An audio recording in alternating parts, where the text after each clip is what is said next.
وہ اب میرے جانے کے بعد آ کر تم سے اس موضوع پر گفتگو کرنا چاہتی ہو۔ بہرحال اب میں یہاں سے جاتی ہوں، اور میرے جانے کے بعد اگر وہ تمہارے خیمے میں آئے تو اس سے بہت اچھا سلوک کرنا۔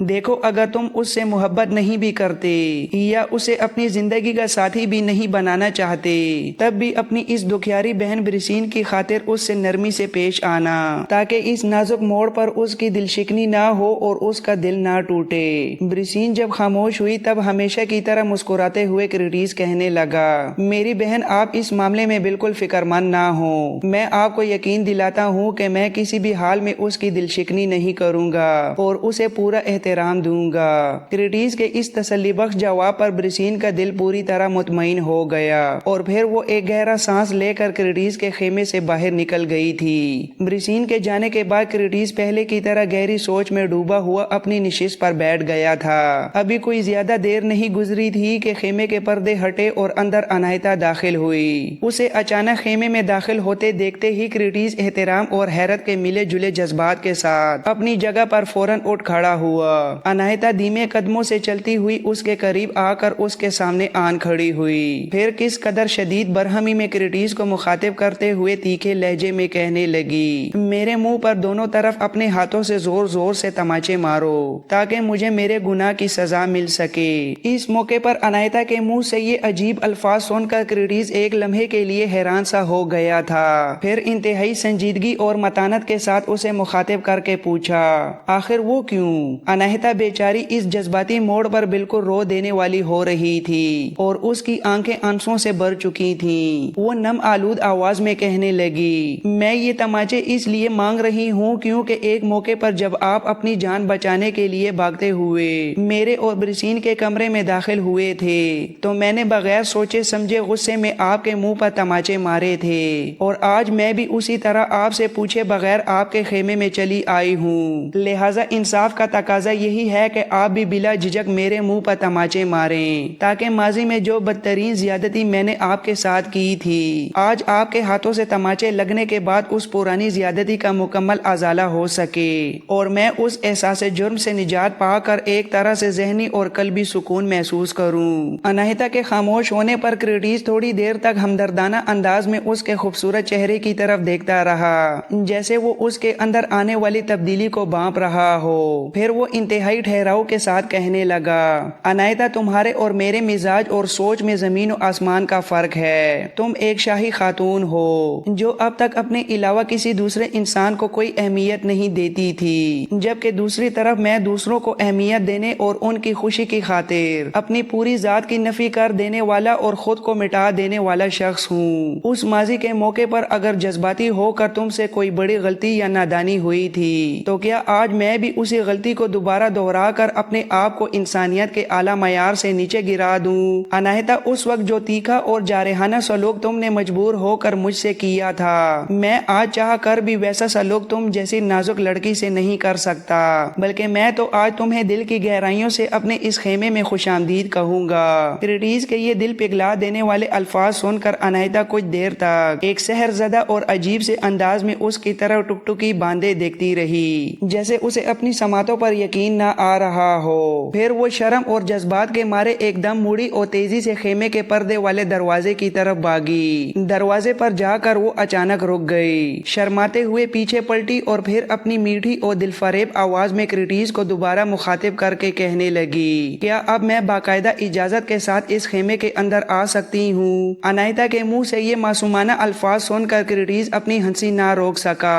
اس نے ایک بھرپور قہقہا لگایا اور ہنستے ہوئے کہنے لگا، اناہیتا یہ بھی خوب لطیفہ رہا، کبھی تم شاہی روب کے ساتھ بغیر پوچھے خیمے میں اکیلی چلی آتی ہو اور کبھی جرم کے احساس میں خیمے کے دروازے پر کھڑے ہو کر اندر آنے کی باقاعدہ اجازت طلب کرتی ہو۔ اناہیتا تم شاید بھول رہی ہو کہ اس سے پہلے تم کئی ماہ تک اس جنگی سفر کے دوران میرے اسی خیمے کے آدھے حصے میں رہ چکی ہو، پھر آج تمہیں اس خیمے میں آنے کے لیے بلا اجازت لینے کی کیا ضرورت پیش آ گئی ہے، تم جب چاہو بغیر کسی اجازت کے بھی اندر آ سکتی ہو، کیونکہ یہ تمہارا ہی مامن ہے۔ کرٹیس کی یہ شفقت دیکھ کر انائتا کے چہرے پر حیا کی سرخی دوڑ گئی۔ وہ پھر سے خیمے میں داخل ہوئی اور وہاں رکھی ایک نشست پر بیٹھ گئی۔ اسے بیٹھتا دیکھ کر کرٹیس بھی احتراماً اپنی نشست پر بیٹھ گیا۔ پھر اس سنجیدہ گفتگو کا باقاعدہ آغاز خود انائتا نے کیا اور وہ کرٹیس کے چہرے کے تاثرات کو پڑھتے ہوئے اسے مخاطب کر کے کہنے لگی، اگر آپ میری باتوں کا برا نہ مانے تو میں دو انتہائی اہم اور نازک موضوعات پر آپ سے کھل کر گفتگو کرنے کے لیے آج یہاں آئی ہوں۔ جو کچھ میں اپنے دل کی زبان سے کہنا چاہتی ہوں، کیا آپ سکون سے وہ سب سنیں گے؟ اس کی معصومانہ التجا پر کرٹیس کے چہرے پر دلنشیں مسکراہٹ نمودار ہوئی اور وہ اسے حوصلہ دیتے ہوئے کہنے لگا، تم اس معاملے میں بالکل فکر مند نہ ہو، جو کچھ بھی تمہارے دل میں ہے تم بلا جھجک اور بغیر کسی خوف کے کہو، میں تمہاری ایک ایک بات بہت غور سے سنوں گا اور یقین رکھو کہ میں تمہاری کسی بھی بات کا بالکل برا نہیں مانوں گا۔